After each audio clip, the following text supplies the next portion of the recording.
Ces 4 belles femmes font partir d'une secte et ont pour mission d'aller coucher avec les hommes, tirer leurs étoiles, leurs énergies vitales et rapporter tout cela à leur maître spirituel. Malheureusement pour elles, un événement se produira en leur défaveur. Vous serez très surpris à la fin de cette vidéo, mais avant de continuer, de grâce, partagez pour édifier les autres. Léandra est une fille des eaux, tout comme Merveille, Ruth et Lisa.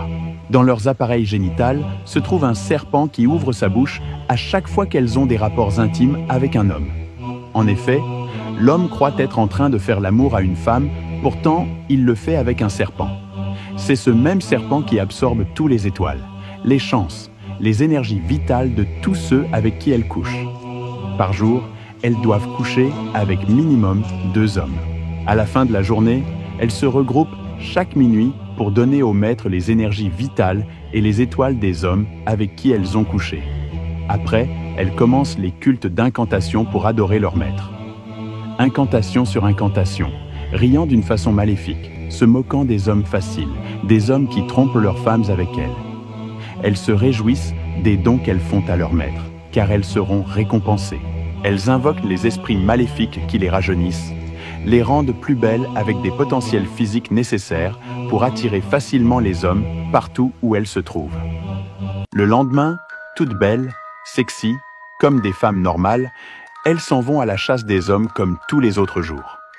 Pendant que leur grande sœur spirituelle leur donne des consignes, les autres écoutent attentivement. Non loin de là se trouvent 2 jeunes hommes tenant une discussion. À peine posés les yeux sur elles, ils sont captivés et attirés par les jolies formes de ces femmes. Et comme vous savez, ils iront les draguer, et le pire arrivera. Quelques heures plus tard, la grande sœur spirituelle a rendez-vous avec Jeff, un jeune homme qu'elle a rencontré ça fait un jour. Dès qu'elle le voit, elle est contente, car pour elle, c'est juste un gibier de plus. Lui venant avec le sourire jusqu'aux oreilles, ils s'embrassèrent et il contempla la beauté qu'il va fracasser. Ne se doutant de rien, ils allèrent chez lui. Après être passé à l'acte et après l'avoir raccompagné, il vint directement raconter à son ami la crème.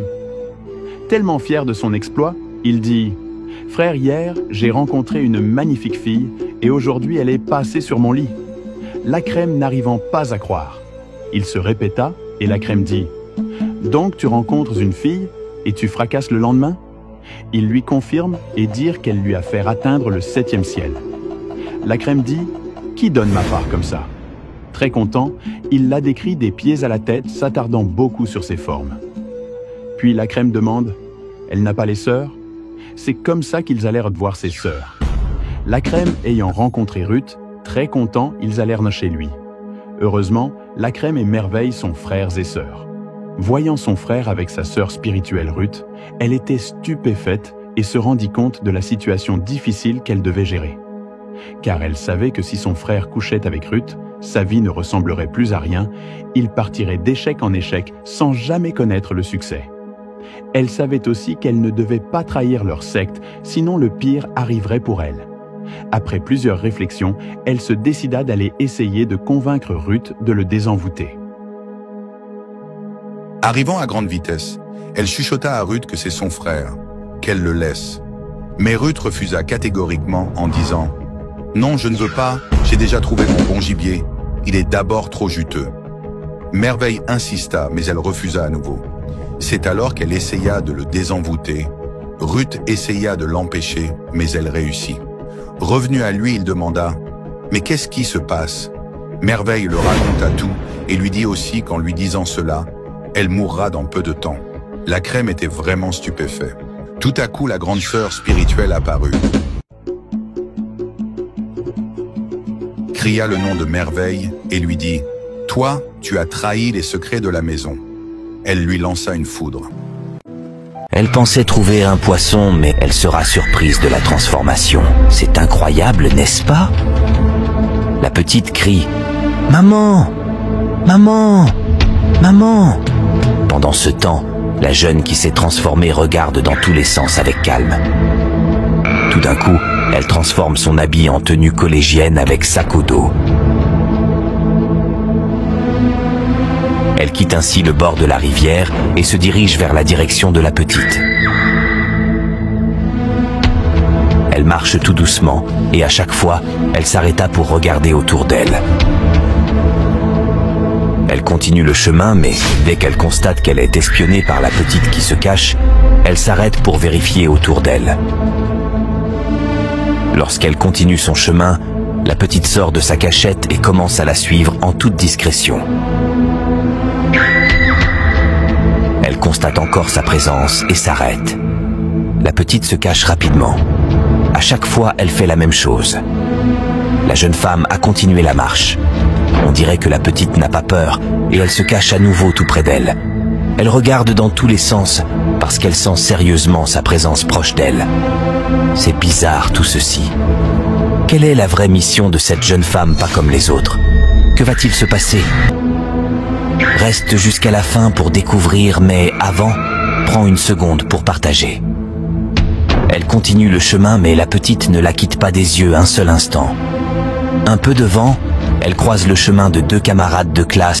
Les deux disaient penser qu'elle était déjà rentrée, et elle répond qu'elle était juste pressée pour aller quelque part. Elles ont commencé à papoter entre filles. Après un moment, elle leur dit qu'il fait très chaud, qu'elle proposerait qu'ensemble elles aillent se baigner un peu à la rivière. L'une d'elles dit non, qu'elle a faim. Elle dit qu'elle va leur payer à manger. L'autre dit que même si elle va leur acheter à manger, qu'elles ne savent pas nager. Elle dit qu'elle va leur apprendre à nager et que c'est une rivière très propre.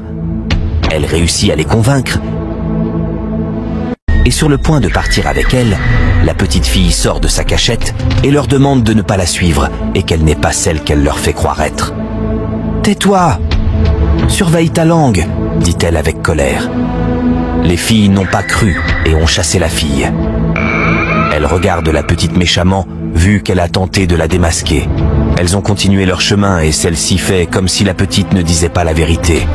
Puisqu'elle refuse de croire en elle, la petite décide de chercher dans le coin des bouteilles contenant d'eau.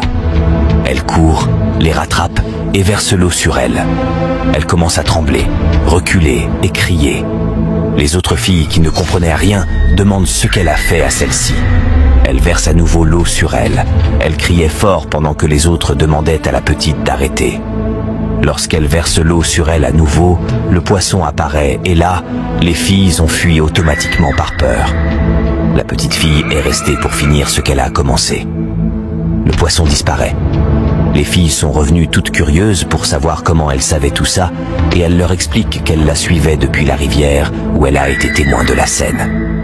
Elles ont remercié la petite pour les avoir sauvé la vie avant de prendre l'engagement de faire désormais attention et partir.